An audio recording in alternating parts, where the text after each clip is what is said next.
Now, the 10-minute drill. This is a big one. Brought to you by Burkins Chevrolet. If you're from GA or FLA, you should be driving a Burkins Chevrolet. Come on. Hit it. Sports guys rationalization. Incredible. See that? That was for the see it? Facebook. That was for the Facebook fans. Well, they saw it. lucky. Yeah. WMD. They Yeah. reported some WMDs on Facebook That was Live. good, man. Coming your way right now, we call it the 10-minute drill. We got a prize pack afterwards. Beef, what are we handing out today? Stay tuned, Googans. At the end of the segment, we're going to hook one Googan up with a 4-pack of tickets to the Jacksonville In-Water Boat Show. That's coming up this weekend at Metro Park, and they'll get a voucher for the 18-hole simulator with TrackMan and a beer at Coastal Indoor Golf. Jeff, I'll start things off. How do you slow down Baylor's Lauren Cox? 22 and 11 and 5 last night. I mean, it's a great question. What a presence in the paint. I kid because I care. Listen, I found out this news yesterday, and Jeff Prosser gave me great news on top of it to share, so I'll share it with you now because we're all family here. As you know, last week I made the proclamation that I no longer will do brackets that are not computer-driven. It drives me crazy that I can't get updates. Beef, finally, over the weekend, and thank you for doing this, Beef, every morning would put out an update, which is all I've been looking for the whole time.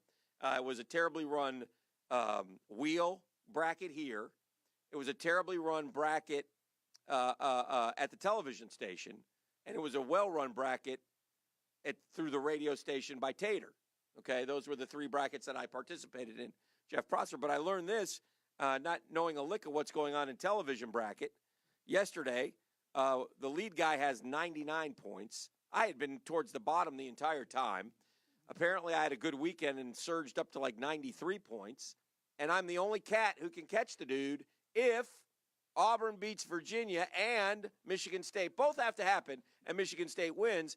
Jeff Prosser then doubled down and said, I think Auburn's going to beat Virginia. I said, I didn't think so. Well, that's great news. And he thinks Michigan State will win as well. Well, because you're the college basketball expert this year. Thank you. That's 2 years running, but don't say that. I'm going to be rich beyond my wildest Good. dreams. Maybe you should pay me a consultant fee. I will hand each of you a sawbuck. If A sawbuck, I believe, is 100. If we win. I don't think so. B, could I get a definition of a sawbuck, please? A sawbuck, please, B. Yeah, if a sawbuck is 100, we're in luck. Yeah. All right, listen, John Calipari gets the Bad life. news, Jeff. Huh? That's a 10 spot. It's a 10. Yeah! That's too bad. Got a sawbuck coming your way. Not in my world. All right. You don't want the sawbuck. No, I do. I'll take it for okay. sure. If you win, I will take the $10 gladly. All right. So John Calipari in Kentucky agreed to this lifetime contract. Yes. Listen. I think it's good for both. I don't know why Calipari would want to go anywhere else, and I don't know why Kentucky would want to have anyone else. This seems like a match perfectly made. 60 years old. You know, this takes him out of that one last burst to anyone else. His success is, through the roof. Pross, are athletes and coaches finally learning two things? One, the grass isn't always greener, and two, for both sides, okay, and fans, and two, I got enough bank. It's really not about, look at all the deals in baseball that were signed in the last couple of weeks ever since the Harper and Machado deal.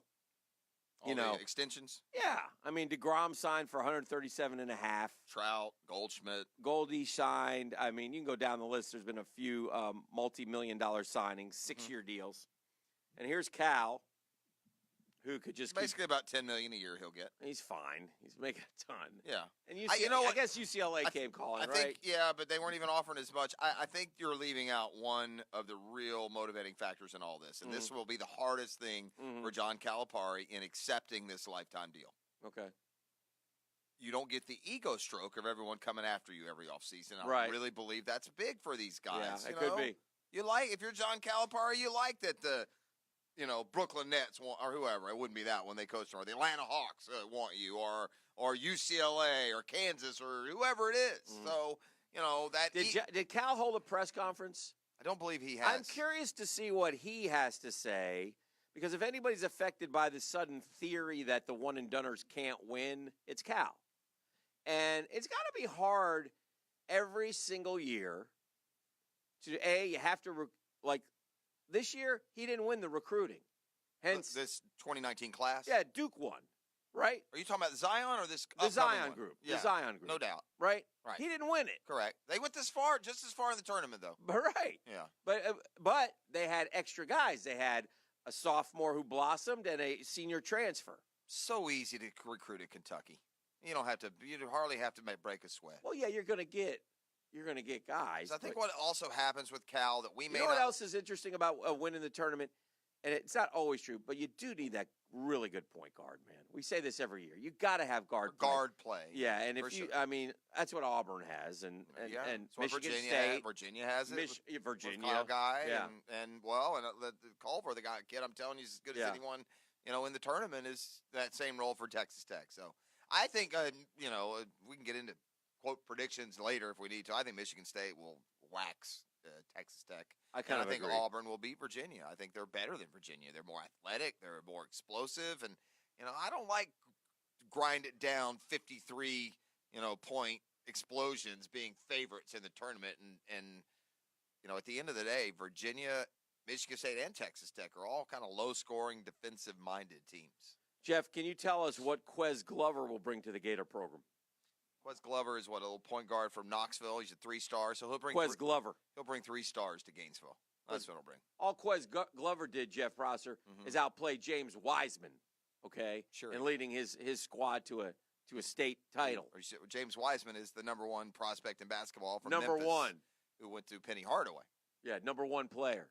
Quez owned him. So you see Quez Glover is better than the number 1 player. And then why, Dan, is he a 3-star and signing with Florida? Bad rating. And why Those happen, Why is he signing with Florida days and weeks after the signing period? Kentucky has numbers 9 and 11 for next year. That's it? What do we got, like 6, 7 with Lewis? Where's he listed? He's 12 on the one I'm looking Hell, at. he is. Yeah. Where's Quez Glover, who outplayed the number 1 pick? Guessing he's not on any list you're looking at. Him along with Jabota or Jabito or whatever his name was, another 3-star. Hey, Mike White.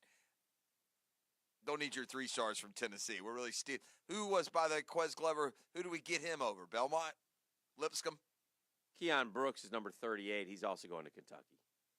Yeah, what happened to Glover, dude? I don't care about Kentucky. I need to know who Glover chose Florida over. Is this another one that's like West Virginia? I don't like your Lipscomb, attitude. Belmont, and Ohio U? If he chose Florida over West Virginia, that would be good. No, it wouldn't. Yes, it would. No, it wouldn't. It's Quez Glover. It wouldn't. He's a late bloomer. It's never. When Quez Glover beats Auburn next year, you'll be taking all this back. That's fine. I'm not saying, but what I'm saying is stealing a kid from West Virginia is not a feather in your cap. West Virginia stinks in basketball. They stunk this year. Well, in general, they're never as good as Florida. You do not want one of their guys. Let me see. From Knoxville. This obviously the Gators we got to give these things away is where they're at. Don't kid yourself. Let's see what old Quez. 110% committed, 3-star designation. That's right. 20 scholarship offers. 20. Oh. But Florida became the first NCAA Division I Power 5 program to offer Glover. That's right. That's called coaching, and that's called knowledge of seeing a diamond in the rough. Ladies and gentlemen, what that means is Vandy said, nah, we can't use them. Yeah, winless Vandy. That's what I mean. So all he's got to do is be as good as Mike Okaru. That won't be hard. I don't like your attitude. What about Omar Payne? You big on him? Yeah, I like He's a Omar good player. Payne. We got like 7 now freshmen coming in. Now Florida needs to go hit one big time. They will graduate transfer. Yeah. What do you mean they will? Like you have inside info on that? Yes, I do. Huh. What did you make of the Jaguars signing of Alfred Blue yesterday? This is just like a body. Or no, do you expect I think he's anything? given an opportunity to come in and compete. He's a 230-pound running back who has NFL experience. Look, he's okay. But he's a lot of listen, Houston has wanted him to be the guy you just described, and he never has been. I think he had 3 100-yard games one season. And Did he? Well, that will be nice. That's about it. I mean, look, he's a thumper, though, 6'2", 230. He's in the mold of Fournette. Clearly, they're looking for the big back to pound it inside. That's what Jacksonville's trying to do. Alfred Blue, Thomas Rawls. If one of those guys can shake out and be a good football player, which they have been, Alfred Blue's only 27 years old. So, but yeah, I mean, it's nothing to get. Again, what I think it does is I think it gives you, some Gives you a body. leeway in terms of the draft. So Alfred Blue in 2015 had 139 yards against Tampa, 107 against the Colts, and 102 against the Jags. 2015. That was his best year. Yeah. Well, he didn't get the football. Give him the ball, man. That's what it's been. You got to give him the An ball, opportunity. baby. All right. Well, anyway, yeah. Do you think that this in any way precludes any more running backs coming to town? That 20 for 46 last year is not too impressive, though. Well, I'm saying he's had opportunities when Lamar Miller's hurt, and he never, ever, ever has stepped up. Yeah. I mean, last year's not a good season. And excuse a tad of cynicism from Jaguar fan base when it comes to the evaluation of NFL veteran free agent running backs they've brought to town. These are the three that have been brought to town: Toby Gerhart, Chris Ivory, Carlos Hyde. Ugh. I mean, that's when the Jags have decided to go get their veteran running back. This isn't like that, though. Why? Because he's not getting paid that kind of money. This is not like a free agent. Like Toby Gerhart was a major signing. Hey, we just got the guy who backed up Adrian Peterson, averaged 5 yards a carry. Watch out, we're giving him $10 million. Yeah. Or we just got Chris Ivory was like one of the highest paid running backs in the league. Those are mistakes. I find that these are forget the money. Yeah. I'm talking about the talent. Well, at Pros, who do we miss on? Who's out there right now? Well, I mean, just yesterday, I would rather have C.J. Anderson, who actually was productive at the end of last year, than Alfred Blue. I mean, I don't know. Yeah, but you're right. You got to have guys at the position. So we'll see. But I don't think. Jay Ajayi? Yeah, he probably costs a little too much. But yeah, I would rather have Jay Ajayi. I mean, Jay Ajayi had a 250-yard rushing game. I mean, he had a game that equals the 2017 season. I was looking at top free agent running backs on the market from. And what about DJ Yeldon? Is he just persona non grata after the season what about finale? That? This is from January 31st. Mm-hmm. It says, here's a quick rundown of some of the notable running backs slated for free agency in 2019. Jay Ajayi, C.J. Anderson, Le'Veon Bell, Alfred Blue. Blue, 6'2", 223, 27, has been a solid number 2 option for the Texans, which is the type of role he'd likely continue to have wherever he winds up in the future. Could be in Houston, who brought him back on a 1-year deal after 2017. Blue has over 2,400 yards rushing and 400 yards receiving in 5 seasons with the Texans. The beautiful thing about the NFL is I don't need this guy to tell me what Alfred Blue is. Yeah. Right? I mean, in some sports and you're not really aware, but here, especially being a division rival, we know what Alfred Blue is. Yeah. Yeah. It's bluer than blue. Is he bluer than blue? Bluer than blue. What was your favorite? I'm going to give you 3 choices. Which was the best April Fool's prank yesterday in the sports world? Was it Tom Brady's cliche announcing his retirement on Twitter? No. Was it the Chicago Bears putting on Instagram they're adding a 1 in front of all their numbers to celebrate the 100th anniversary? Didn't see that one. Yeah. So in other words, Mitch Trubisky will be 110 and complete with the guys commenting, or was it maybe the best prank that I think I've ever seen and maybe even more reason now to like Sean McVay? Did you see what he pulled on Cliff Kingsbury? I heard about it. I will say, I'll throw one more in there. I thought the Gators unveiling their new uniform was a good one. I didn't see that one. It was a hideous uniform, and the president was wearing it. And no, I didn't see that one. Yeah, and he, it was like, but I knew immediately that they would not wear something like that. But a few, I saw Chris Doring chime in about it. I mean, I don't know, man. Have you seen some of their looks? Yeah, that's true. That's true. The scaly one still stands out, although I didn't mind that as much. What was the McVay? So McVay is at dinner with Cliff Kingsbury and Patrick Mahomes. Okay. Because Kingsbury, obviously has a friendship from Mahomes. They were, his college coach. And McVay gets a buddy of his. All right. He changes his contact info of his buddy and titles him Roger Goodell rather than my buddy Steve-O. Okay. So it says Roger, and then he has his buddy text him while they're at the dinner under the title Goodell. Roger Goodell Sean, I can't believe that you and Kingsbury are at dinner with Patrick Mahomes. This is a clear violation of collusion rules. You'll both be losing draft picks. McVay shows to Kingsbury, who literally just about dies. He's got the number 1 pick in the draft. He immediately flashes fear that he's going to lose the number 1 pick in the draft because of this. Oh gosh. And then that's a good one. That's probably the best one. Here are these hideous uniforms. Yes. Let me see. What are they? Just got color patches all over them? Yeah. I'm with Beef. We've worn such bad uniforms through the years. I'm not sure this is any worse. Yeah. So you'd be okay with that one? No, I wouldn't. I hate it. I hate it. But it's not. There's nothing as bad as that uniform they wore against Texas A&M. That's an all-timer, and I'll never forgive them. Well, I'm fine with that. I'll never forgive them for losing the game. That was one of many they lost that year. Yes. UF reveals new uniform combination. See, here's where, if you're like 247 Sports cool. or ESPN, you have to say, you can't say UF reveals new uniform combination. You have to say, April Fool's, UF reveals new uniform combination. You can't be a part of the joke, can you? I have one more quick question for you, Proz. Please, ask away. When the smoke clears, where will Ja'Kai Polite be drafted? How far did he free fall as I lose 10 sawbucks over that one? Yeah, he'll be the best value in the draft. Yeah. I think Ja'Kai Polite is going to be a fine NFL player. Mm-hmm. I think he's going to rush off the edge. I don't know why a defensive end, if it matters if he runs a 4.5 or a 4.8. I can't get anyone to tell me why that matters. So I think Ja'Kai Polite will fall into the second round probably. I can't. He is small, dude. And he had you want a 6'2", 245-pound defensive end to really shine athletically. Here would be my answer. It's not like he played in the MAC, Hick.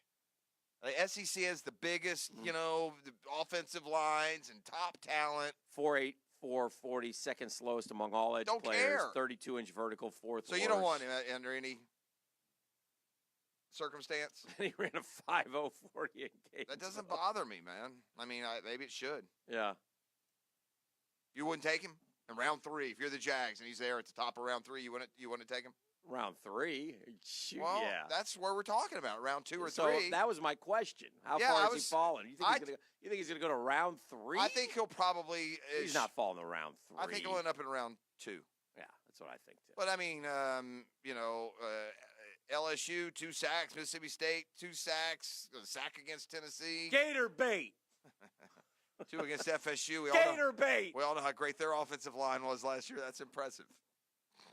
Gator bait. All right, we got to go to break. It's LSU, Gator bait. Mississippi State, Gator bait. Are national champions. I don't know what just happened there. I apologize. You were in some kind of trance, like your eyes rolled in the back of your head. I just rolled back to the 80s for a second. I don't know where I was. Yeah, I think that's the 90s. Speaking in tongues. Nonetheless. Caller number 4 in honor of Lawrence Wright. Gator bait. 4. What do they get, Beef? They're getting a 4-pack to the Jacksonville In-Water Boat Show coming up this weekend at Metro Park, plus a voucher for the 18-hole simulator with TrackMan and a beer at Coastal Indoor Golf. Caller 4, 641-1010.